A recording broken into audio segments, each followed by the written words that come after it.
Hi, everybody. This is Gary Dean, and this is our nightly video report for Monday, July 11th, 2016. So, it's just another day where really the biggest point gain was the open almost, with the first, say, 20 minutes of trading where they gapped it up. And from there, it just kind of went sideways. They tried to push it higher, and then towards the end of the day, it came back down. Now, I've been showing you this pattern. I'm telling you, do not believe in it. This is your sucker's rally right here. Where it can go, it might go to 2150. It could stop right there. But the thing is that this is a sucker's trade right here because they're luring in everybody, and I'm seeing them all over. Like now emails are back into a 2,500 from the different people. So when we were down here after Brexit, everybody was talking about testing the 1,700 lows. But since we got the bounce, now they're all looking at 2,500. When we were down here, they were looking at 1,300.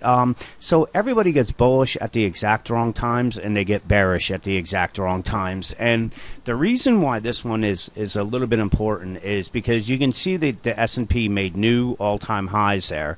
If we go and take a look at the Dow, this was the all-time high. We didn't even get up there yet. So why is that important? Because it's a non-conforming high for the S&P here. So we made the new highs there, and on the Dow it didn't. Why is that important? Again, is here you can see this was the lows that we made going back into January.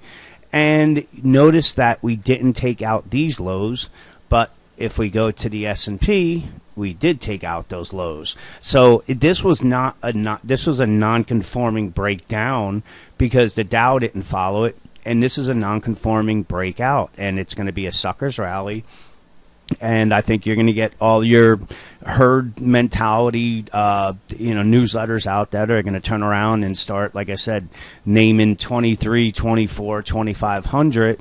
And they're going to buy the dips until this low is taken out. Then they're all going to panic. And I really believe that these are going to be closed. I'm not even guaranteeing that these lows will hold. I still think we're going lower than this.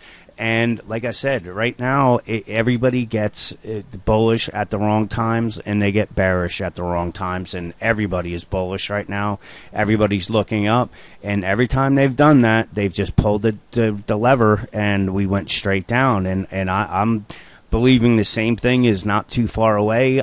They may do, a lot of times what happens is it bounces back and forth before we actually have the big drop. So we may come down, bounce back up, this and that, but eventually, and like I said, sooner rather than later, this is coming. This is coming. This is coming. And this is very similar to this time period here when it was the July to the September 2014 where we had the drop, came up, we made a new high. Here's a drop. You can see we made a new high. From there, everybody was looking at 2,300, and we saw a 200-point drop in a matter of a couple weeks. And like I said, that is pretty much what I'm anticipating is going to play out. I think all these people that are looking at 23, 2,400, 2,500, they're going to be the ones that the institutions are selling to, and when they're buying the dips, they're going to sell to them on the way down as well. So we have bearish divergences on the daily chart. If we look at a 60-minute chart, bearish divergences. Again, this is your head fake, inverted head and shoulders pattern to lure in the bulls. Everybody will be bullish at the wrong time, and they're going to collapse this market. Take a look at the 15-minute chart. Bearish divergences in place again. Your biggest point move was at the open when the cash markets were closing. Biggest point move was at the open when the cash markets weren't open. Biggest move here was when the cash markets weren't open. When you get these kind of moves, this is a foundation built on quicksand, and we've seen them try this before, and every single time it's 100%. It has failed, and most of the time we've taken out these actual lows here.